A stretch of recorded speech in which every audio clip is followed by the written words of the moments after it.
नमस्कार। प्राइम समाचारमा स्वागत छ। म सुषमा श्रेष्ठ र म रोहन श्रेष्ठ। सुरु गरौँ अहिलेसम्मका प्रमुख समाचारबाट। संसद विघटनको निर्णय राजनैतिक भएकोले सर्वोच्चले हात हाल्न नमिल्ने प्रधानमन्त्रीको तर्क, नागरिक समाज, बुद्धिजीवी र सञ्चार माध्यमले भ्रम फैलाउन खोजेको आरोप। नेपाल भारत बीच परराष्ट्र मन्त्री स्तरीय बैठकमा कालापानी, लिपुलेक र लिम्पियाधुराको नयाँ नक्सा सम्बन्धमा छलफल हुने प्रधानमन्त्रीको दावी। मन्त्री गेवाली माघे गते भारत जाने। 10 दिन चलेको राष्ट्रिय सभाको हिउँदे अधिवेशन आजै रातिदेखि अन्त्य। 4वटै बैठकमा विभिन्न 7वटा अध्यादेश पेश। बैठक अवधि 7 घण्टा 5 मिनट मात्रै। नेपालमा पछिल्ला दिनमा कोरोना परीक्षणको संख्या घटेसँगै संक्रमितको संख्यामा पनि कमी। खोप ल्याउने प्रक्रिया अन्तिम चरणमा पुगेको सरकारद्वारा जानकारी। काठमाडौँमा प्रदूषणको मात्रा घटे पनि जोखिम कायमै। स्वास्थ्यविदहरूको चेतावनीका बावजुद साँझ बिहान हिँडडुल गर्नेहरूको संख्या उल्लेख्य।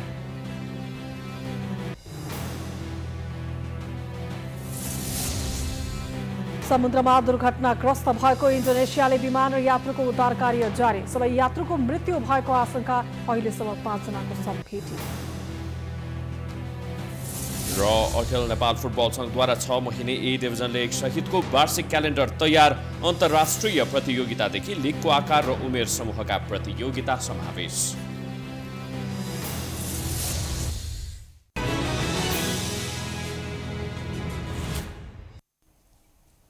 अब समाचार विस्तारमा। प्रधानमन्त्री केपी शर्मा ओलीले संसद विघटन गरेपछि उनले संविधान विपरीत कदम चालेको भन्दै आलोचना भइरहेको छ। तर उनै ओलीले भने आफूले संविधान अनुसार नै संसद विघटन गरेको दावी गरेका छन्। त्यति मात्रै होइन, प्रतिनिधि सभा विघटनको निर्णय राजनीतिक भएकाले अदालतले हात हाल्न नहुने बताएका छन्। केपी शर्मा ओलीले प्रतिनिधि सभा विघटनको निर्णय राजनीतिक भएकाले अदालतले हात हाल्न नहुने बताएका छन्। राष्ट्रिय सभाको आइतबारको बैठकलाई सम्बोधन गर्दै ओलीले अदालतले प्रतिनिधि सभा विघटन विरुद्धका मुद्दा खारेज गरिदिनुपर्ने माग पनि गरेका छन्। सर्वोच्चको संवैधानिक इजलासमा संसद विघटन विरुद्धका रिटमाथि सुनवाई भइरहेका बेला प्रधानमन्त्रीले मुलुकलाई राजनीतिक निर्णयका आधारमा अगाडि जान दिनुपर्ने बताएका हुन्। सम्मानित सर्वोच्च अदालतलाई दबाव दिने ढङ्गले, स्वतन्त्र ढङ्गले न्याय निरूपण गर्न बाधा पुर्याउने हिसाबले काम भइरहेका छ। कुनै अधिवक्ता प्रधान न्यायाधीशलाई वर्तमान र भविष्य सम्झिएर फैसला गर्नुहोस्, यो भनेको धम्की होइन। वर्तमान र भविष्य सम्झिएर फैसला गर्नुहोस् प्रधान न्यायाधीशलाई भन्ने एउटा वकिल। ओलीले पूर्व प्रधान न्यायाधीश, नागरिक समाज, कानुन व्यवसायले संसद विघटन असंवैधानिक भनेको प्रति भने आक्रोश व्यक्त गरेका छन्। नागरिक समाजका व्यक्तिहरू र बुद्धिजीवी तथा सञ्चार गृहहरूले भ्रम फैलाएको भन्दै ओलीले असन्तुष्टि पोखेका थिए। संविधानको प्रस्तावनादेखि विभिन्न धाराहरूले प्रधानमन्त्रीको सिफारिसमा मात्रै पनि राष्ट्रपतिले संसद विघटन गर्ने अधिकार दिएको भए पनि आफूले पुरै मन्त्री परिषदको सर्वसम्मतिले संसद विघटनको सिफारिस गरेको ओलीको दाबी थियो। संविधानको धारा 76 को 7 र धारा 85 ले प्रतिनिधि सभा विघटनको अधिकार दिएको उनको तर्क थियो। कथम कदाचित सरकार बन्न सकेन भने संविधानले स्थिरता 5 वर्षमा चुनाव गर्नेलाई मात्रै भनेको छैन। संविधानले सरकार बन्न सकेन भने तत्काल चुनावमा जाने व्यवस्था गरेको छ संविधानको धारा 76 को 7 ले। प्रधानमन्त्री ओलीले आफ्नो दललाई जनतालाई अपार विश्वास गरी मुलुकमा राजनीतिक स्थिरता दिए पनि सरकारलाई काम गर्न बाधा उत्पन्न गरिएको दोहोर्याएका छन्।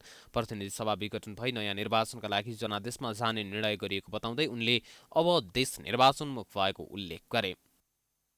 जनताका सुविधाका निम्ति अनेक कामहरू गरेपछि आत्तिएर त्यस बेला पनि त्यो सही गठबन्धन तोडेर अर्कातिर हाम फाल्ने काम भएको थियो र त्यो सरकार ढाल्न पर्ने कारण कसैले बताओस्। त्यो सरकार ढाल्न पर्ने उचित कारण के थियो? थियो कारण सही नसक्नु भएको विकास निर्माणले गर्दा, देशले छलाङ मारेकोले गर्दा भन्दा क्रमभङ्ग त भएको थियो नि, छलाङ त मारेको थियो नि, तर त्यसले महाविपत्तितिर देशलाई लगेको थिएन। त्यसकारण आपत भयो। ओलीले अहिले मुलुकमा स्थिरता छाएको दावी गरेका छन्। प्रतिनिधि सभाको हिउँदे अधिवेशन आह्वान हुने केही दिन पहिले मात्रै विघटनको सिफारिस गरेका उनले आफूलाई कसैले चाहेर पनि प्रधानमन्त्रीबाट हटाउन नसकेको दावी गरेका हुन्। अहिले स्थिरताको स्थिति हो, कसैले पनि प्रधानमन्त्री हटाउन सकेन, चाहेर पनि हटाउन सकेन। यो स्थिरताको स्थिति हो, स्थायित्वको स्थिति। प्रधानमन्त्री ओलीले पुस 5 गते प्रतिनिधि सभा विघटन गर्न सिफारिस गरेका थिए। उनको सिफारिसको केही घण्टामा नै राष्ट्रपति विद्यादेवी भण्डारीले स्वीकृत गरेकी थिइन्। सोही दिन नेकपाकै प्रतिनिधि सभाका 90 सांसदले प्रधानमन्त्री विरुद्ध अविश्वासको प्रस्ताव दर्ता गराएका थिए। प्रमुख प्रतिपक्षी दल नेपाली कांग्रेसका सभापति शेरबहादुर देउवाले कांग्रेसले अदालतको निर्णय स्वीकार गर्ने बताएका छन्। आइतबार देउवा निवासमा सूर्य प्रसाद उपाध्याय विशेष पुस्तक विमोचन कार्यक्रममा प्रतिनिधि सभा विघटनको मुद्दा अदालतमा विचाराधीन रहेको भन्दै देउवाले सडकबाट दबाव दिन नहुने समेत बताएका छन्। देउवाले सर्वोच्च अदालतले मध्यावधि चुनावमा जाने विषयमा निर्णय लिए कांग्रेस चुनावमा जाने जिकिर गरे, तर संसद विघटनको कदम असंवैधानिक नै भएको भन्दै आन्दोलनमा रहेको धारणा राखेका छन्। देउवाले नेपालको एकीकरणको विषय निकै पुरानो भइसकेको बताए। मुलुकमा राजा आऊ देश बचाउको नारा लागिरहेको अवस्थामा पृथ्वी नारायणको तस्बिरमा माला लगाउन नसकिने उनको भनाइ छ।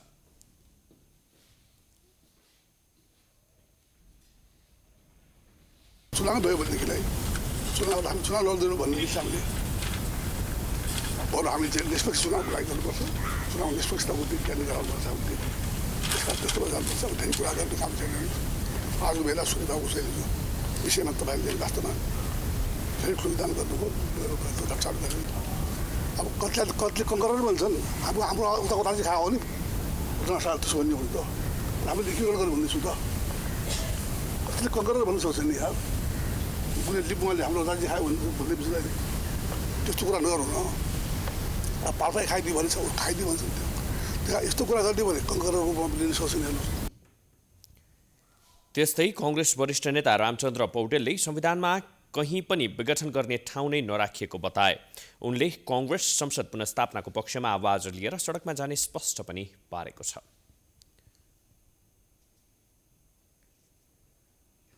गरौँ कि नगरौँ के हो भन्दाखेरि आखिरमा गएर काङ्ग्रेसले बालिका नेताधिकार भए पनि यो शर्त सहितको चुनावमा बहिष्कार गरेको पार्टी हो काङ्ग्रेस। चुनाव भन्ने बित्तिकै सबै कुरा छोडेर त्यही नै सबै थोक हो भनेर काङ्ग्रेस भन्दैन। संविधान ठुलो कुरा हो, लोकतन्त्र ठुलो कुरा हो। 70 वर्ष लडेर ल्याएको यो संविधानलाई भत्काउन खोजिएको छ। पहिलो यसलाई बनाऊ, यो संविधान नबनाइकनको चुनावको अर्थ छैन। कार्यक्रममा कांग्रेसका नेता अर्जुन नरसिंह केसीले पृथ्वी जयन्ती मनाउने निर्णयमा पुग्न सभापति देउवालाई अनुरोध गरेका थिए। नेपाल र भारत बीच परराष्ट्र मन्त्री स्तरीय संयुक्त आयोगको 6औं बैठक माघको 1 र 2 गते हुने भएको छ। बैठकमा सहभागी हुनका लागि सरकारका परराष्ट्र मन्त्री प्रदीप कुमार गेवाली बिहिबार दिल्ली जाने भएका छन्। नेपाल भारत संयुक्त आयोगको 6औं बैठकमा द्विपक्षीय मुद्दाको विषयमा छलफल हुनेछ, जसमा नेपाल भारत बीच विवादमा रहेको कालापानी, लिपुलेक र लिम्पिया अधुराको नयाँ नक्साका विषयमा समेत छलफल हुने बुझिएको छ। राजनैतिक र संवैधानिक सङ्कट बीच परराष्ट्र मन्त्री प्रदीप कुमार गेवाली नेपाल भारत संयुक्त आयोगको बैठकमा सहभागी हुँदैछन्। परराष्ट्र मन्त्री गेवालीले भारतमा हुन लागेको संयुक्त आयोगको बैठकमा नेपाल र भारत बीच देखिएको सीमा विवाद हल गर्ने विषयमा बैठकमा कुरा राख्ने बुझिएको छ। ऐतिहासिक तथ्यका आधारमा भारतसँग सीमा विवाद समाधानको विषयमा छलफल गर्ने प्रधानमन्त्री केपी ओलीले बताएका छन्। महाकाली नदीलाई तल पुगेपछि शारदा भनिन्छ, त्यहाँबाट कर्णाली नदीलाई तल पुगेपछि घागरा भनिन्छ, त्यहाँबाट घागराबाट पनि पानी लगेको छ र शारदाबाट पनि पानी लगेको छ, अथवा महाकाली र कर्णाली दुवै नदीबाट पानी लाने गरेको छ त्यसमा। र त्यसलाई उसले अग्राधिकार आफ्नो हुनुपर्छ। हामीले पहिले तल्लो तटीय राष्ट्रको पहिलेको प्रयोगलाई मान्यता दिने त्यो हक हामीले पाउनुपर्छ भनेर भारतले भनिरहेको छ र हामी त्यसको असर के पर्छ भन्ने कुराहरूको छलफल गरिरहेका छौँ। यो एउटा छलफलको विषय चलिरहेको छ। अरू विषयहरू लगभग मूल विषयहरू टुङ्गिएका छन्। प्रधानमन्त्री केपी ओलीले नेपालको प्रतिनिधि सभा विघटन गरेपछि नेपालको तर्फबाट हुन लागेको यो पहिलो कूटनीतिक भ्रमण हो। परराष्ट्रविद भेषबहादुर थापाले मन्त्री स्तरीय बैठकले नीतिगत विषयमा छलफल गर्नुपर्ने र नेपालमा भएको राजनीतिक गतिविधि र त्यसमा भारतीय चासोको विषयमा छलफल हुनुपर्ने उनको भनाइ छ। खास गरेर अहिले चाहिँ नेपालमा भएको राजनैतिक उथलपुथलदेखि लिएर अन्य विषयमा चाहिँ संवाद हुन्छ। अब सूचनाको माध्यमबाट बुझेको अनुसार चाहिँ नि अब दुई देशको बिचमा भएका सम्बन्धका आधारहरूको साथसाथै नयाँ अब खास गरेर कोरोना भाइरस अहिलेको अब यो सङ्क्रमणलाई रोक्ने प्रक्रियामा भारत अगाडि छ। छिमेकबाट केही गर्न सकिन्छ कि भन्ने कुरा पनि हाम्रो परराष्ट्र मन्त्रीको मनमा होला। उनले अहिले नेपालमा छिमेकले केही सहयोग गर्ने सम्भावनाका साथ अघि बढेकोमा उचित हुने बताएका छन्। उनले आन्तरिक र बाहिरी विषयमा भएको समस्याको समाधानको खोजी गर्नुपर्ने बताएका छन्। नयाँ समस्या देखिएको भनेको चाहिँ के भने जुन प्रकारबाट हामी एउटा संवादहीन अवस्थामा पुग्यो, एक प्रकारले मौनताले नै चाहिँ निरन्तरता पायो। त्यसलाई पार गरेर अहिले चाहिँ नि छिमेकीहरूसँगको सम्बन्धमा सुधार ल्याउने भन्ने जुन अवधारणाले भारतले विदेश सचिवलाई यहाँ पठायो, त्यो बेलामा उठेका कुराहरू र मन्त्री त्यसलाई त्योभन्दा नि माथिल्लो तहमा मन्त्री तहमा पुर्याएर राजनैतिक तहमा संवाद गर्ने जुन लक्ष्य राखिएको छ र भेटघाटको तय भएको छ, त्यो चाहिँ यो अग्रगामी कदम हो। यसअघि नै भारतीय विदेश सचिव हर्षवर्धन श्रृङ्गलाले नेपाल भ्रमणका बेला नेपालका परराष्ट्र मन्त्री ग्यावालीलाई भारत भ्रमणको निम्तो दिएका थिए। भारतीय सेना प्रमुख र विदेश सचिव साथै प्रमुखले नेपाल भ्रमण गरे लगत्तै नेपालका परराष्ट्र मन्त्री ग्यावालीले भारत भ्रमण गर्न लागेका हुन्। दुई देश बीचमा पहिलो पटक 2044 सालमा नेपाल भारत परराष्ट्र मन्त्री स्तरीय संयुक्त आयोगको बैठक बसेको थियो। उक्त आयोग दुई मुलुक बीचका समस्याहरूलाई समाधान गर्न र समुदायलाई थप बलियो बनाउनका लागि अगाडि बढाइएको हो। सिस्टोलवासीले 15 दिनभित्र आफूहरूको माग पूरा नगरे फोहोर मैला व्यवस्थापनलाई रोक्ने चेतावनी दिएका छन्। आइतबार रिपोर्टर्स क्लब नेपालमा पत्रकार सम्मेलनको आयोजना गरी सिस्टोल मञ्चरे डाँडा फोहोर मैला व्यवस्थापन सरोकार समितिले आजको मितिबाट 15 दिनभित्र 11 बुँदे माग पूरा नभए फोहोर ल्याउने कार्य रोक्ने चेतावनी दिएका हुन्। समितिका संयोजक नवराज ढुङ्गानाले विगत 15 वर्षदेखि फोहोर थुप्रिएर आतंक मच्चिरहेको टिप्पणी गरे। पटक पटक जायज माग उठाउँदा समेत आश्वासन मात्रै दिएको भन्दै ढुङ्गानाले यसपटक 15 दिनभित्र पूरा नगरे फोहोर मैला ल्याउन ठप्प पार्ने चेतावनी दिए।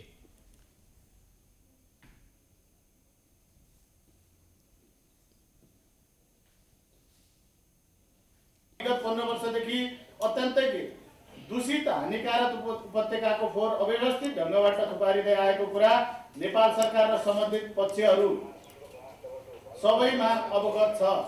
जब तपाईका प्राविधिकले सिस्टोलमा 3 वर्ष मात्र फोहोर राख्न पुग्छ भन्दै गर्दा आज 15 वर्ष फोहोरको पहाड बनाई गाउँ बस्ती नै दूषित, वातावरण दूषित, मानव स्वास्थ्य दूषित, जग्गा जमिन दूषित, खोला दूषित, यो सब फोहोरको पहाडबाट जनताले जति पनि पाए दूषित मात्र पाए। पत्रकार सम्मेलनमा शहरी विकास राज्य मन्त्री रामवीर मानन्धरले फोहोर मैलाको व्यवस्थापनको लागि नयाँ प्रविधिको मेसिन राख्नुपर्नेमा जोड दिए। उनले फोहोर मैला व्यवस्थापन सधैँ गम्भीर विषय बन्दै गएकोले यसको दिगो समाधान गर्नुपर्ने पनि बताए। जुन एउटा अहिले तपाईहरुले उहाँले भन्नुभएको जस्तै 1700 रुपैयाँको चाहिँ तपाईहरु जानु भएको छ सँगसँगै मसँग आजभन्दा करिब 10-11 महिना अगाडि होला त्यो ठाउँमा जाँदाखेरि तपाईहरुले हेर्नु भएको छ। अहिले लाइन फिड साइड फेरि एकचोटि हेरौँ, त्यो गर्दाखेरि मलाई लाग्छ अहिले धेरै प्रविधिको चाहिँ कुराहरू आइएको छ। त्यो प्रविधि प्रयोग गर्ने हो अब फर्मुलामा, अरू केही उपाय छैन। त्यसकारण मैले आज यो फर्मुलाको विषयमा धेरै मसँग चाहिँ आज तपाईहरुले नसोध्नु होला र मेसिन राखिसकेपछि मलाई लाग्छ उहाँहरूको माग चाहिँ सम्बोधन हुन्छ। समितिले 15 वर्षसम्म पनि फोहोरको पहाड बनाई गाउँ बस्ती नै दूषित, वातावरण दूषित, मानव स्वास्थ्य दूषित, जग्गा जमिन दूषित, खोला दूषित, यो फोहोरको डाँडाबाट जनताले रोग र दुर्गन्ध भोगिरहेको भन्दै सरकारसँग प्रश्न गरेको छ।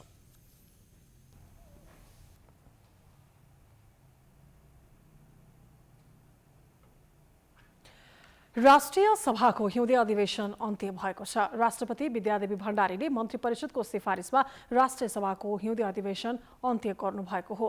राष्ट्रिय सभाको आइतबारको बैठकमा अध्यक्ष गणेश तिमल सिन्हाले हिउँदे अधिवेशन अन्त्य सम्बन्धी राष्ट्रपति कार्यालयबाट प्राप्त पत्र पढेर सुनाउनु भएको थियो। तिमल सिन्हाले राष्ट्रिय सभाको चालु अधिवेशन अन्त्यको पत्र प्राप्त भएकाले आइतबार राति 12 बजेदेखि स्वत अधिवेशन अन्त्य हुने बताएका हुन्।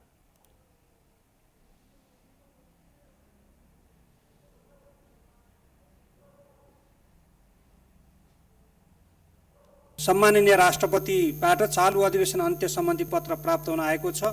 अब म सो पत्रको ब्यौरा पढेर सुनाउँछु।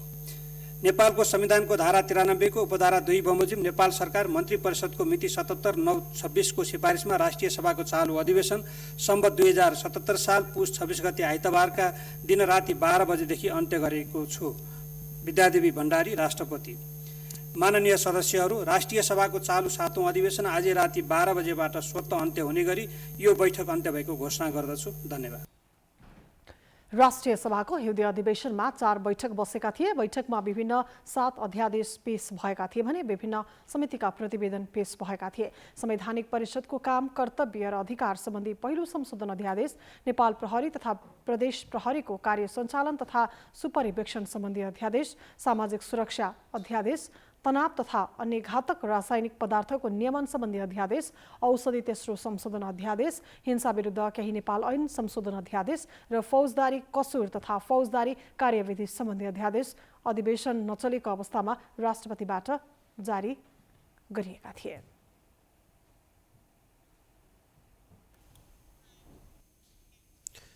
ट्राफिक प्रहरी काठमाडौँ महानगरपालिका र यातायात व्यवसायी बीच 2075 पुस 1 गतेदेखि सुरु गरिएको पिक एन्ड ड्रपको नियम लागू नहुँदा यात्रु समस्यामा परेका छन्। चालकले नियम उल्लङ्घन गर्दै सवारी साधन जथाभावी रोक्ने, यात्रु ओह्राल्ने र चढाउने गर्नाले सर्वसाधारणहरूले शास्ति खेप्नु परिरहेको छ भने दुर्घटना पनि बढिरहेका छन्।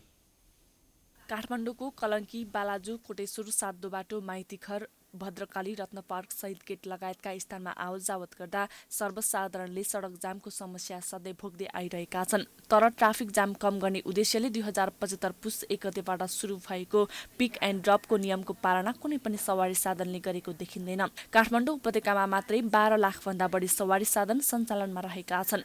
पिक एन्ड ड्रप लागू भएको 2 वर्षसम्म पनि यसको पूर्ण रूपमा पालना हुन सकेको छैन, जसले गर्दा सर्वसाधारणले शास्ति भोग्नु परिरहेको छ। शास्ति बेहोर्नु परिरहेको छ। सधैँ त अब सबैसँग साधन हुँदैन होइन, हामी पैदल यात्रालाई अलिक गाह्रो हुन्छ। अनि नेपाल सरकारले चाहिँ होइन यो कुराहरू चाहिँ राम्रोसँग गरिदिनु पर्यो क्या, बुझ्ने गरी होइन, दुःख नहोस्, मार्क नहोस्। राम्रो त राम्रो, व्यवस्थित त व्यवस्थित गरेको छ होइन, तर वास्तवमा भन्ने हो भने अनि जो पैदल यात्री छ नि अनि टाढा पुग्ने तिनीहरूलाई गाह्रो छ क्या। भने जस्तो ठाउँमा रोक्दैन, जहाँ झर्नुपर्ने त्यहाँ झार्दैन, त्यही भएर गाह्रो छ अलिकति। यसको लागि चाहिँ सरकार निकायले होइन सोचिदिनु पर्यो। यसमा पनि झारिदिएको मैले माछा पोखरीनिर झारिदिएको, अनि त्यहाँबाट पनि आउनु मलाई साह्रै अप्ठ्यारो भयो। गाडी त्यहाँबाट पनि पाएन मलाई, अनि डुल्दा लगाउन म 5 मिनटसम्म त्यहाँ ओरियो, अनि 5 मिनटसम्म वेट गर्दाखेरि गाडी आएन। अनि अरू ठाउँ गाडी आइरहेको थियो, जस्तो कि यहाँमा रात नपाएर गाडी आएन। अनि मलाई लाग्यो त्यहाँ पैसा पनि उसले चाहिँ बसवालाले चाहिँ पैसा लिएन है, अनि भन्यो कि अरू गाडी आएमा बसेर जाउँ, यहाँ हाम्रो गाडी चाहिँ बिग्रिएछ भनेर। अनि गाडी चाहिँ नबिग्रिएर गाडी चाहिँ थन्काएर लगाएको, सवारी चाहिँ मान्छे चाहिँ नपुगेर अनि ऊ चाहिँ गाडी थन्कायो। अनि वेट गर्दाखेरि हामी चाहिँ 10 मिनट जति वेट गऱ्यो, अनि अरू गाडीमा फेरि चढ्यो। त्यो गाडी त फेरि त्यहाँ रत्न पार्कको गाडी थिएन, अरू ठाउँ गाडी चढेर हामी 3टा लगभग 3 चोटि गाडीमा उर्लेर बसेर पनि हामी आएको यहाँ पुगेको। साह्रै अप्ठ्यारो हुन्छ नि त। पिक एन्ड ड्रपको उल्लङ्घन गरेर कार्तिकमा 44, मङ्सिरमा 783 र पुस महिनामा 2536 सवारी साधन कारबाहीमा परेका छन्। महानगरीय ट्राफिक प्रहरी महाशाखाका प्रमुख जनक भट्टराईले यो व्यवस्थालाई कार्यान्वयन ल्याउन काठमाडौँ उपत्यकामा सवारी चालकमा समस्या भएको बताए। मात्रै चाहिँ गाडी रोक्न पाइन्छ, त्यो रोकेको बेला चाहिँ चढाउन उतार्न मात्रै, पिक एन्ड ड्रप गर्न मात्रै यो ठाउँमा पाइन्छ भनेर बस स्टप बनाइदिएको हुन्छ महानगरपालिका सँगको समन्वयमा वैशिष्ट्यपूर्ण बनाएका हुन्छन्। त्यस कारणले सार्वजनिक सवारी साधन सञ्चालन गर्नेहरूले त्यस्ता तोकिएका वैशिष्ट्यहरूबाट मात्रै पिक एन्ड ड्रप गराउनुपर्छ। त्योभन्दा तोकिएका वैशिष्ट्यभन्दा अन्त्य कतैबाट वैशिष्ट्य गराएका छन्, पिक एन्ड ड्रप गराएका छन् भने त्यो चाहिँ ट्राफिक नियमको उल्लङ्घन हो।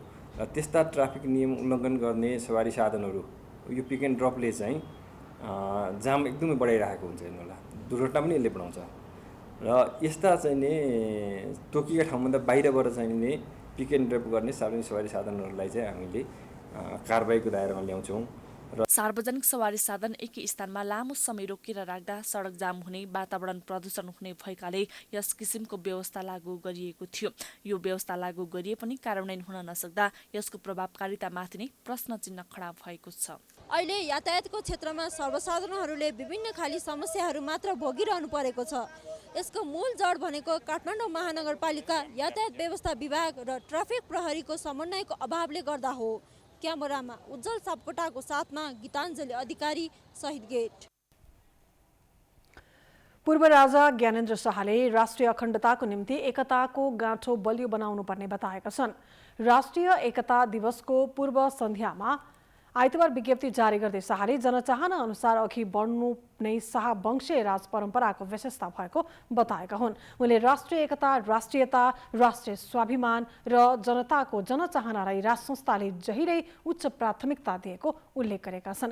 त्यसै अनुसार शाहवंशीय परम्परा अगाडि बढेको स्मरण गर्दै विज्ञप्तिमा भनिएको छ, राष्ट्रियता, राष्ट्रिय एकता, राष्ट्रिय स्वाभिमान र राष्ट्रिय हितलाई केन्द्रमा राखेर अघि बढ्ने क्रममा देशको आवश्यकता र जनताको चाहना हुँदा शाहवंशीय राजाहरूले सक्रिय भूमिका मात्र निर्वाह गरेका छैनन्, संवैधानिक राजतन्त्रको मर्यादा अनुरूपको व्यवहार भएको छ र राजगद्दी त्याग्ने सम्मको उच्च साहस र इमानदारी पनि दर्शाएका छन्। ज्ञानेन्द्रले नेपाली जनताले अहिले भोगिरहेको राजनीतिको समीक्षा गर्न ढिलो भइसकेको भन्दै परिवर्तनका नाममा आफ्नो इतिहास, सभ्यता, धर्म, संस्कृति र एकता भत्काएर अरूको इच्छा पूरा गर्ने अवाञ्छित काम भइरहेको उल्लेख गरेका छन्। राष्ट्रिय अखण्डताका लागि राष्ट्रिय एकता बलियो बनाउनु पर्ने भन्दै यसको अपरिहार्यता भविष्यमा समेत हुने र पृथ्वी जयन्तीको सार्थकता त्यसैमा रहने उनको भनाइ छ।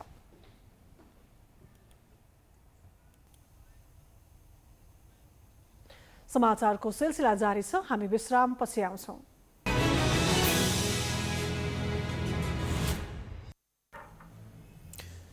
विश्रामपछि पुनः स्वागत छ। अब बाँकी प्रसङ्ग।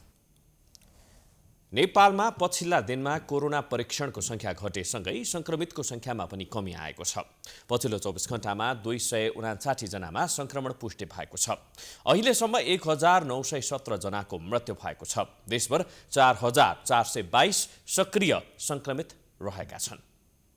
पछिल्लो दिनमा कोरोना संक्रमणको संख्यामा कमी आएको छ। आइतबार नेपालमा 3379 जनाको PCR परीक्षणको क्रममा देशभर 259 जनामा संक्रमण पुष्टि भएको स्वास्थ्य मन्त्रालयले जनाएको छ। आइतबार संक्रमण पुष्टि भएका मध्ये काठमाडौँ उपत्यकामा 126 जना रहेका छन्। काठमाडौँमा 79, भक्तपुरमा 9 र ललितपुरमा 28 जनालाई कोरोना भाइरस संक्रमण पुष्टि भएको प्रवक्ता गौतमले जानकारी दिएका छन्। यो सँगै कुल संक्रमितको संख्या 2,64,780 पुगेको छ। आइतबार थप 5 जना कोरोना संक्रमितको मृत्यु भएको छ। यो सँगै कोरोना संक्रमित मृतकको संख्या 1917 पुगेको मन्त्रालयले जनाएको छ।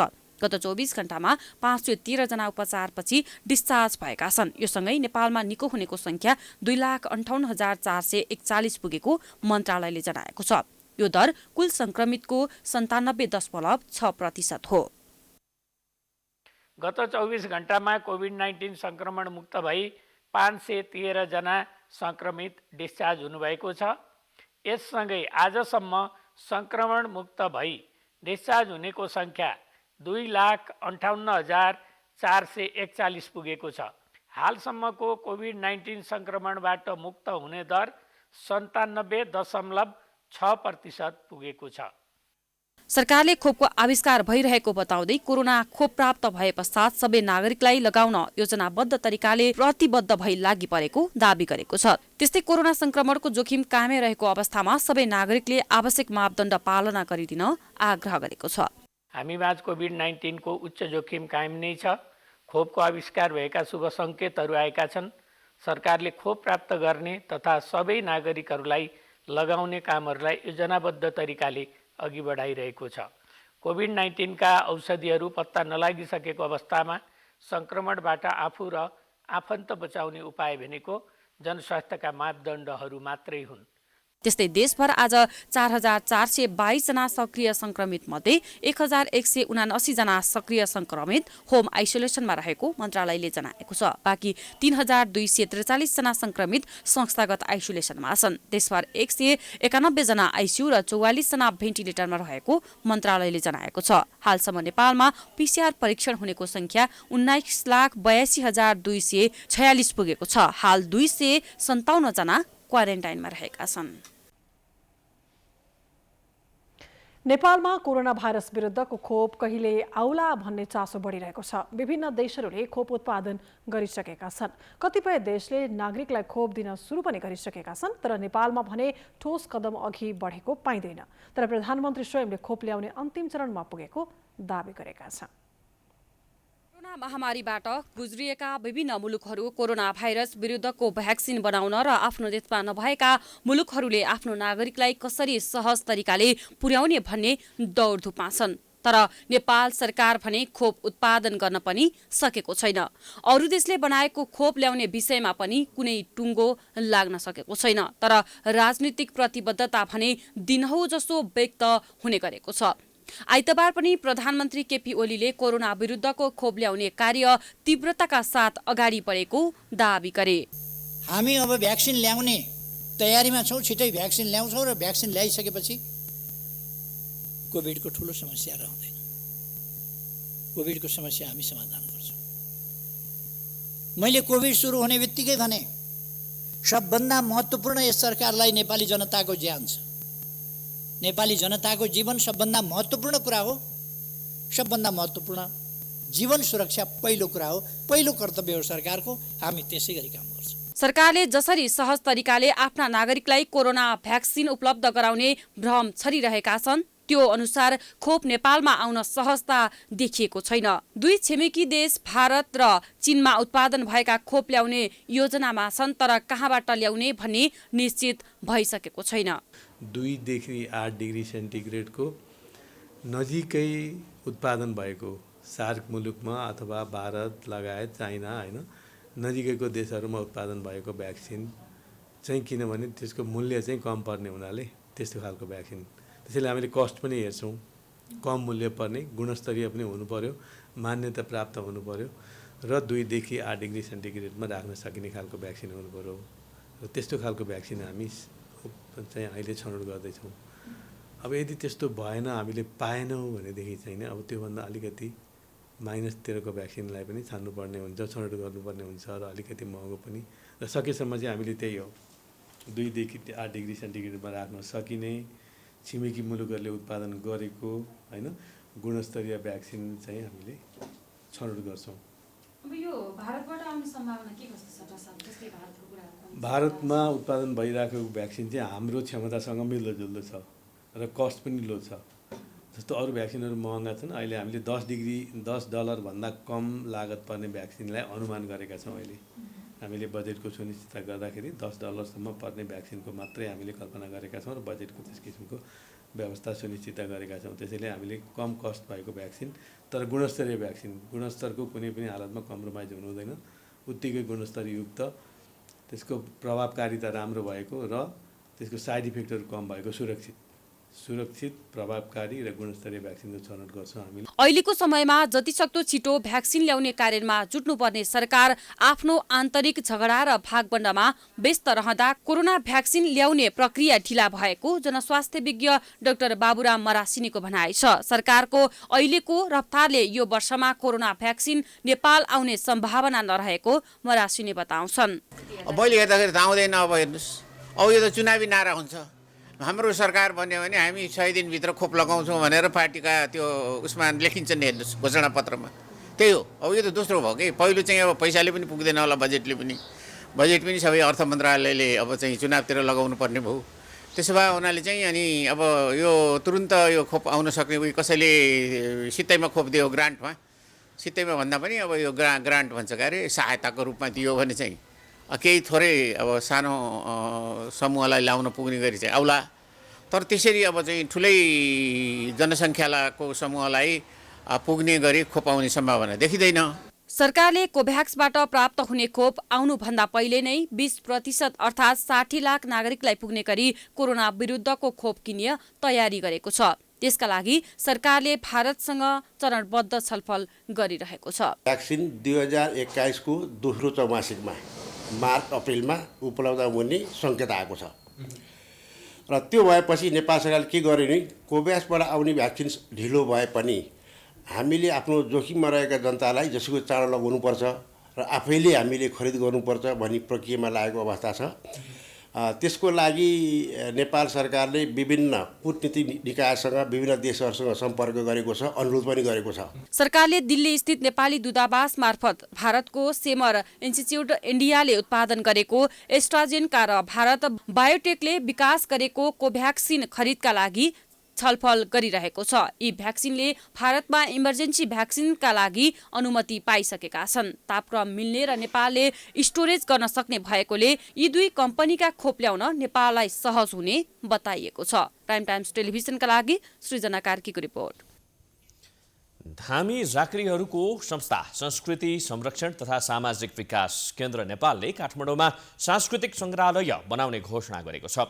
आइतबार रिपोर्ट्स क्लब नेपालमा पत्रकार सम्मेलनको आयोजना गरी केन्द्रले सांस्कृतिक सङ्ग्रहालय बनाउने घोषणा गरेको हो। 77 जिल्लाका सांस्कृतिक तथ्याङ्क सङ्कलन गरेर सांस्कृतिक सङ्ग्रहालय बनाउने संस्थाकी अध्यक्ष सीता सुनारले बताएकी छिन्। सङ्ग्रहालय बनाउने अभियानमा आफूहरू लागेको भन्दै देश विदेशमा रहेका सबै नेपालीहरूलाई सहयोग गर्न आग्रह पनि गरिन्।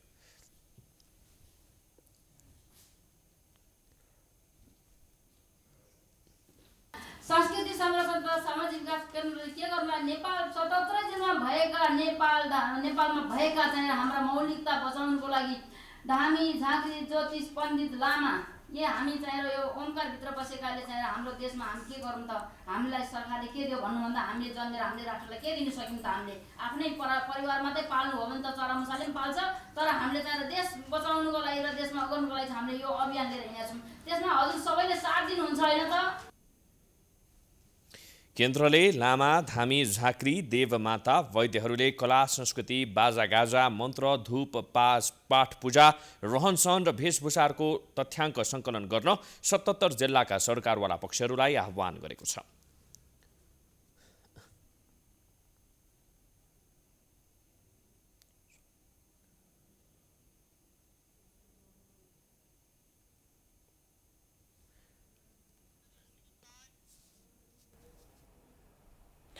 कृषि देशको मुख्य अर्थतन्त्रको आधार भए पनि कृषि क्षेत्रको अनुसन्धान निकै कमजोर छ। कृषिमा अनुसन्धान गर्दै व्यवसायीकरण गर्न भन्दै सरकारले 2048 सालमा कृषि अनुसन्धान परिषद नार्कको स्थापना गरेको थियो। तर नार्कको अनुसन्धान क्षेत्रमा प्रभावकारिता नहुँदा कृषि क्षेत्रको व्यावसायिकता हुन सकेको छैन। को पहिलो गन्तव्य कृषि भए पनि अध्ययन र अनुसन्धानको पाटो निकै कमजोर रहेको छ।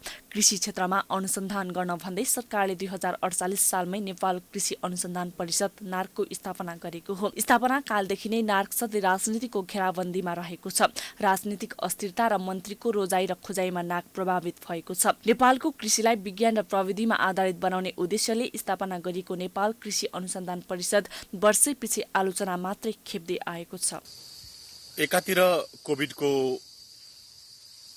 मारमा आम नेपाली कृषि क्षेत्र परिरहेको सन्दर्भ छ। एकातिर न दिगो खेतीपातीलाई प्रवर्धन गर्ने नीति रणनीति सरकारले लिन सकेको छ, न चाहिँ उत्पादनका लागि चाहिने आधारभूत मलबिउ जस्ता महत्त्वपूर्ण चिजहरू समयमा उपलब्ध गराएर सरकारले आफ्नो दायित्व निर्वाह गरिरहेको छ।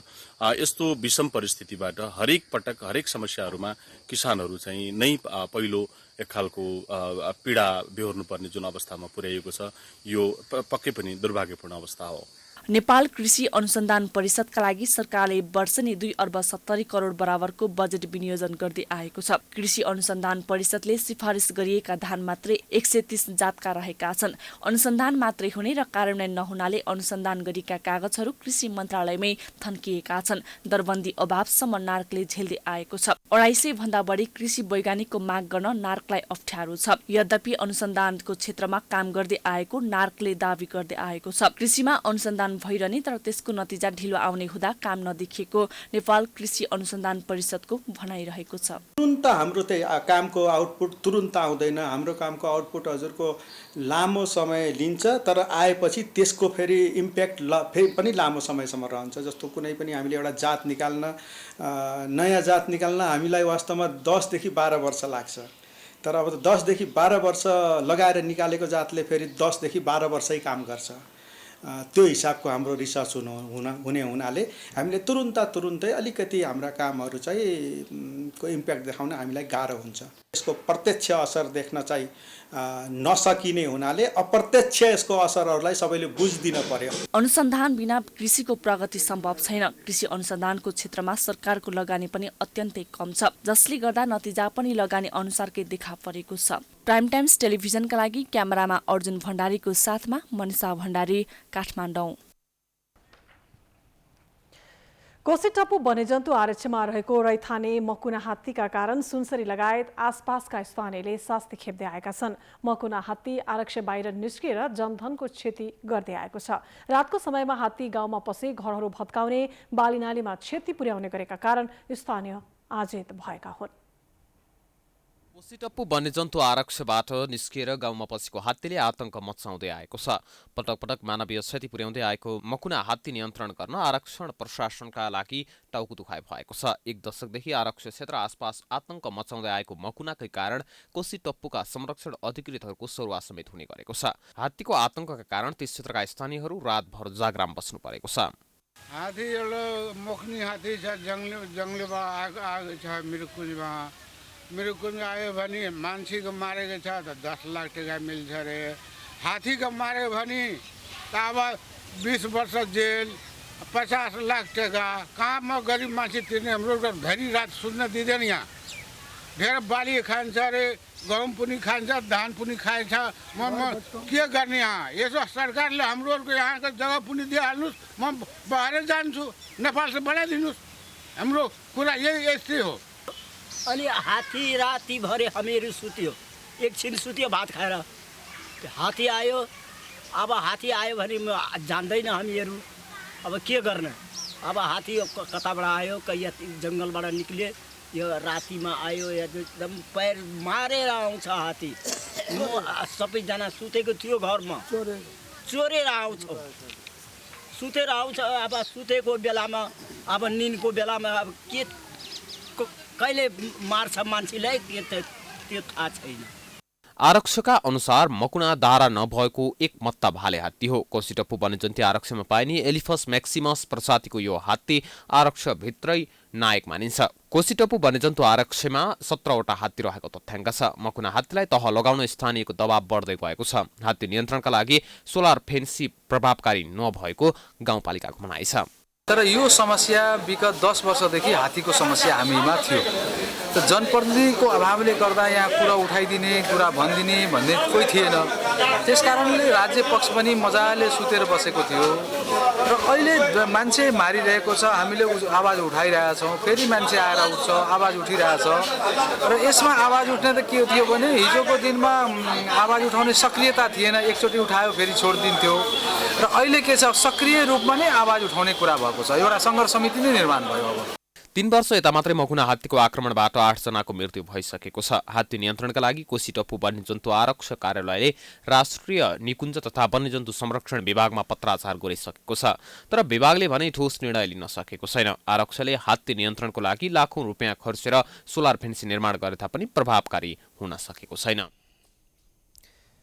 काठमाडौँमा वात्तै बढेको वायु प्रदूषणमा केही कमी आए पनि यसको प्रभाव तत्काल नहट्ने विज्ञहरूले बताएका छन्। बिहान र बेलुका प्रदूषणको असर झन बढी हुने भएकोले सो समयमा हिड्डुल नगर्न भने पनि साँझ बिहान घुमघाम र व्यायाम गर्न निस्कनेहरूको कमी भने छैन। उपत्यकाका विभिन्न सडक र पार्कहरूमा पछिल्लो समय मर्निङ वक गर्नेको लर्को नै लाग्न थालेको छ। मर्निङ वकका लागि निस्किनु शारीरिक अभ्यासको महत्त्वपूर्ण उपाय भन्दै सहज खाले पहिरन लगाएर मानिसहरू मर्निङ वकका लागि निस्किएको देख्न सकिन्छ। 5 बजे उठ्छौँ, 5 बजे उठेर अनि दौडी गएर 2-3 चोटि राउन्ड मार्ने, अनि यसो जङ्गलहरू घुम्ने, प्रायः जस्तो यसो फोटोहरू पनि खिच्ने, त्यही गर्छु। पहिला पनि गरेको, अलि बिचमा चाहिँ छोडेको, लकडाउनमा चाहिँ छोडेको। अहिले चाहिँ गर्छु।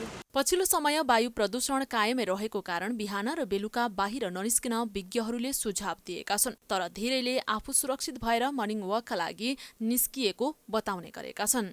निस्किनु त भन्छन् होइन, तर अब त्यो आफू सेफ भएर त निस्किँदाखेरि चाहिँ खासै प्रब्लम हुन्छ जस्तो त लाग्दैन। त्यही हो, मास्क लगाएर हिँड्छौँ त्यही। गाडीको धुवाले गाडीको धुवा धेरै जसो गाडीको धुवाको गन्दा आउने र त्यो डस्टहरू आउने त्यस्तो फिल चाहिँ हुन्छ होइन, सडकमा गयो भने, मेन रोडमा गयो भने। तर यहाँभित्र युएन पार्कभित्र चाहिँ त्यस्तो खालको चाहिँ फिलिङ हुन्छ। म चाहिँ आई फिल सेफ हियर। बिहान र बेलुका प्रदूषण ज्यादा हुने भएकोले आँखा पोल्ने, सास फेर्न गाह्रो हुने जस्ता समस्या देखिने गरेका छन्। पछि गएर दीर्घ रोग पनि देखिन सक्ने विज्ञहरू बताउँछन्। कतिपयले भने घरमा व्यायामको लागि प्रशस्त ठाउँ नभएको र विभिन्न रोगको कारण थोरै भए पनि हिँडडुल गर्नुपर्ने भएका कारण बाहिर निस्कने गरेको बताउने गरेका छन्। सबैभन्दा बेस्ट त घरमै गर्नु राम्रो हो, तर कस्तो भने घरमा स्पेस नभएको भएर अनि फेरि नहिँडौँ भने पनि प्रेसर लो, कसैको हाई होइन, कसैलाई चाहिँ अब त्यही मुटुको रोग के हुन्छ नि त, त्यही भएर चाहिँ अब हिँड्नै पर्ने बाध्यता। प्रदूषण र धुलोका कणले श्वास प्रश्वास र रक्त सञ्चार प्रणालीमा प्रवेश गरेर मुटु, मस्तिष्क र फोक्सोलाई ठूलो असर गर्ने विज्ञको भनाइ छ। बाहिर निस्कनै पर्ने भए दिउँसोको समयमा निस्किन, अनिवार्य मास्क प्रयोग गर्न र सकभर घरैमा बस्न उनीहरूको सुझाव छ।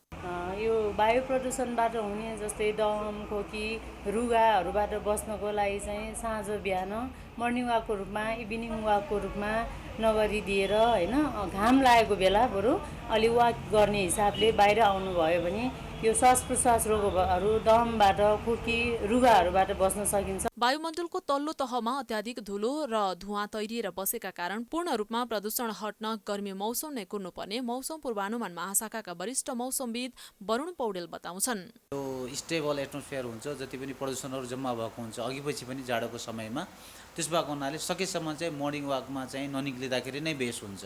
बरु घरमै योगा व्यायामहरू के छ होइन, रुमभित्रै गर्दाखेरि राम्रो। यदि निक्लिनै पर्यो, अर्जेन्ट भयो भनेपछि मात्रै अलिकति चाहिँ त्यस्तो खालको कोहीलाई हिँड्नुपर्ने छ भनेपछि अलिकति घाम लागेको बेलामा मात्रै हिँडेपछि अलिकति केही घामको बेलामा केही न केही चाहिँ यो पोलिटरहरू केही चलायमान हुन्छ होइन, त्यो अलिकति केही पात्ते लिन खोज्छ अनि मात्रै चाहिँ सजिलो हुन्छ। जाडो मौसममा हावा पनि नचल्ने र पानी पनि नपर्ने भएकाले प्रदूषणको तह उपत्यकामा थुप्रिएको हो। पछिल्लो समय पारिलो घाम लागे पनि प्रदूषण हट्न कि त भारी वर्षा हुनुपर्ने कि त हुरी बतास आउनुपर्ने हुन्छ। यो दुवै नभएको खण्डमा गर्मी मौसम नै कुर्नुपर्ने हुन्छ। समाचारको सिलसिला अझै जारी छ, हामी विश्रामपछि आउँछौँ।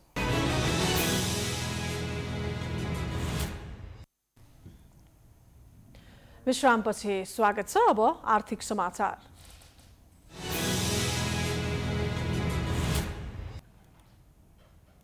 नेपालमा सबैभन्दा ठूलो कारोबार हुने गरेका अधिकांश सरकारी संस्थान र निजी व्यवसायहरूको कम्पनीको सूची लामो रहेको छ। एकातर्फ अत्यधिक मात्रामा व्यवसायिक कारोबार गरिए पनि देशको ढुकुटीमा बुझाउनु पर्ने कर र राजस्व भने नबुझाइ छले गर्दा राजस्व सङ्कलनमा ठूलो धक्का लाग्न पुगेको छ। नेपालमा सबैभन्दा ठूलो कारोबार हुने गरेको सरकारी संस्थानको नेपाल आयल निगमले गत आर्थिक वर्षमा 2 खर्ब 5 अर्ब रुपियाँको कारोबार गर्यो। निगमपछि सबैभन्दा ठूलो कारोबार गर्ने समूहमा निजी क्षेत्रको आइएमई समूहले वार्षिक कारोबार 1 खर्ब 41 अर्ब रुपियाँ गरेको छ। सरकारकै संस्था नेपाल विद्युत प्राधिकरणले गत वर्ष 71 अर्ब 27 करोड रुपियाँको कारोबार गरेको छ। यसैगरी निजी क्षेत्रबाट ठूलो कारोबार गर्ने शङ्कर समूहको वार्षिक कारोबार 70 अर्ब रुपियाँको रहेको छ। निजी क्षेत्रको दूरसञ्चार सेवा प्रदायक एनसेलले गत आर्थिक वर्षमा 47 अर्ब रुपियाँको कारोबार गरेको छ। गोल्सा समूहको वार्षिक कारोबार 45 अर्ब रुपियाँ रहेको छ। सरकारी संस्था नेपाल टेलिकम 7औं नम्बरमा परेको छ। नेपाल टेलिकमको गत वर्षको कुल कारोबार 43 अर्ब 82 करोड रुपियाँ रहेको छ। सिप्रौदी ट्रेडिङको वार्षिक कारोबार 41 अर्ब रुपियाँ छ। सिप्रौदी नेपालमा टाटा मोटर्स आधिकारिक वितरक हो। वार्षिक कारोबारका हिसाबले चौधरी समूह अत्याधिक कमाउने समूहमा पर्छ, तर देशलाई बुझाउनु पर्ने विभिन्न कर र राजस्व छली गर्दै आएको आरोप लागेको छ। 10औं ठूलो कारोबार गर्ने गोल्यान समूहको वार्षिक कारोबार 45 अर्ब रुपियाँ भन्दा बढी पुगेको छ। मुलुकको आर्थिक गतिविधि खुम्चिएकाले बजारमा माग निकै कम छ, जसले भन्सार राजस्वमा समेत कमी आएको देख्न सकिन्छ। यस अवधिमा भन्सार महसुल लक्ष्य भन्दा 2 अर्ब कम हुन पुगेको छ। कर राजस्व मात्र लक्ष्यको 25 अर्ब रुपियाँ कम सङ्कलन भएको छ। 12 अर्ब 98 करोड रुपियाँ कम गैर कर सङ्कलन भएको छ। कुल राजस्व 38 अर्ब 83 करोड रुपियाँ कम सङ्कलन भए पनि अर्थ मन्त्रालयले अन्य प्राप्तिको 25 अर्ब 53 करोड रुपियाँ जोडेको छ। यो लक्ष्यअनुसार राजस्वको कुनै शीर्षकमा पर्दैन। प्राइम टाइम्स टेलिभिजनका लागि क्यामेरामा सुमन निरौलाका साथ रोशन कार्की, काठमाडौँ। अब अन्तर्राष्ट्रिय समाचार।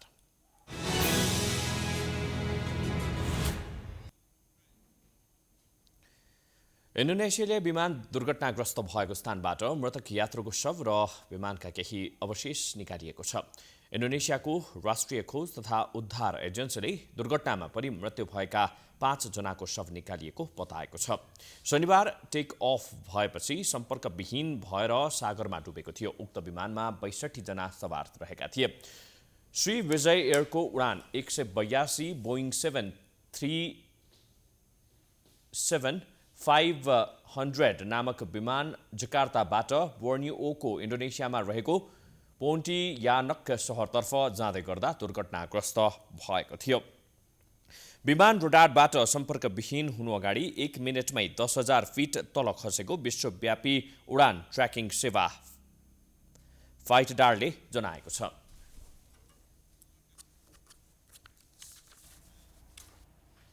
अब खेलकुद समाचार।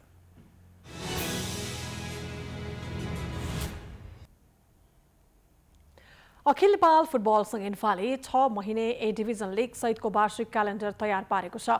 इन्फाको प्रतियोगिता कमिटीले शीर्ष डिभिजनको लिग सहित अर्को वर्षको वार्षिक क्यालेन्डर तयार पारेको हो। क्यालेन्डरमा अन्तर्राष्ट्रिय प्रतियोगितादेखि लिगको आकार र उमेर समूहका प्रतियोगितालाई समावेश गरेको छ। यसका साथै 2077 सालमा कोरोनाका कारण रोकिएको प्रतियोगितालाई पनि फेरि सुरु गर्ने तालिका बनाएको छ। यस्तै इन्फाले महिला र पुरुषको 4 देश सम्मिलित अन्तर्राष्ट्रिय प्रतियोगिता गराउने र ए डिभिजन लिगलाई 6 महिना लम्ब्याउने योजना बनाएको छ। धेरै वर्षदेखि 3 महिनामा ए डिभिजन लिग सक्ने गरेको इन्फाले राष्ट्रिय खेलकुद परिषदसँगको सहकार्यमा होम एन्ड अवेको अवधारणाका साथ ए डिभिजन राष्ट्रिय लिग गर्ने तयारी गरेको छ। आगामी वर्षको ए डिभिजन लिग भदौदेखि माघसम्म 6 महिना सञ्चालनको तयारी गरिएको छ। शीर्ष डिभिजनको लिग छोटो समय मात्र सञ्चालन भएको भन्दै इन्फाको आलोचना हुँदै आएको थियो। विश्व फुटबलको सर्वोच्च निकाय फिफा र एसियाली फुटबल महासंघ एएफसीले समेत कम्तीमा 6 महिना लिग सञ्चालनका लागि इन्फालाई दबाब दिँदै आएका थिए। इन्फाको वार्षिक क्यालेन्डर अनुसार वैशाखमा फुटसल ए डिभिजन लिग र पुरुषको अन्डर 22 अन्तर्गत नगरपालिका फुटबल प्रतियोगिता हुनेछ। यस्तै स्कुले प्रतियोगिताको रूपमा अन्डर 14 क्विक्स कप नगर स्तरमा जेठदेखि असारसम्म, जिल्ला स्तरमा श्रावणदेखि भदौसम्म, प्रदेश स्तरमा आश्विनदेखि कार्तिक र राष्ट्रिय स्तरमा मङ्सिरसम्म सञ्चालन गरिनेछ।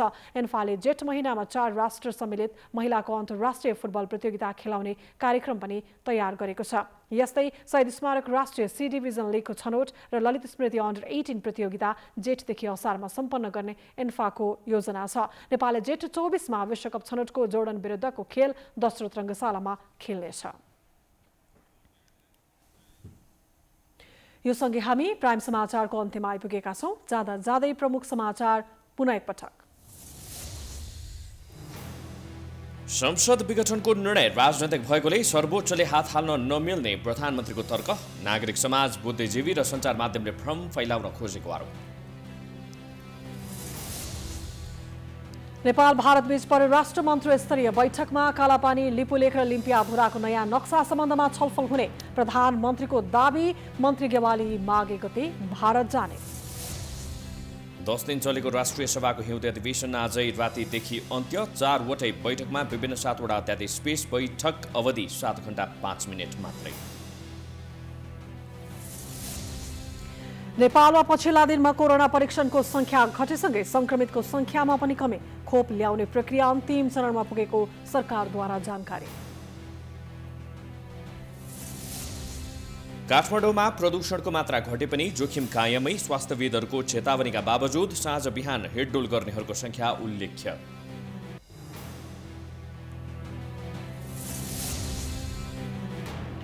समुद्रमा दुर्घटनाग्रस्त भएको इन्डोनेसियाली विमान र यात्रुको उद्धार कार्य जारी। सबै यात्रुको मृत्यु भएको आशंका। अहिलेसम्म 5 जनाको शव भेटियो।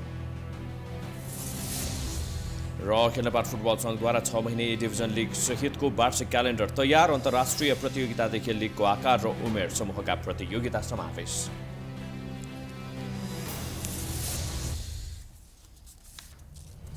प्राइम समाचार अहिलेलाई सकियो। यसपछिको प्रस्तुति जनता जान्न चाहन्छन् ऋषि धमलाको साथ हेर्दै रहनुहोला प्राइम टाइम्स टेलिभिजन। नमस्कार।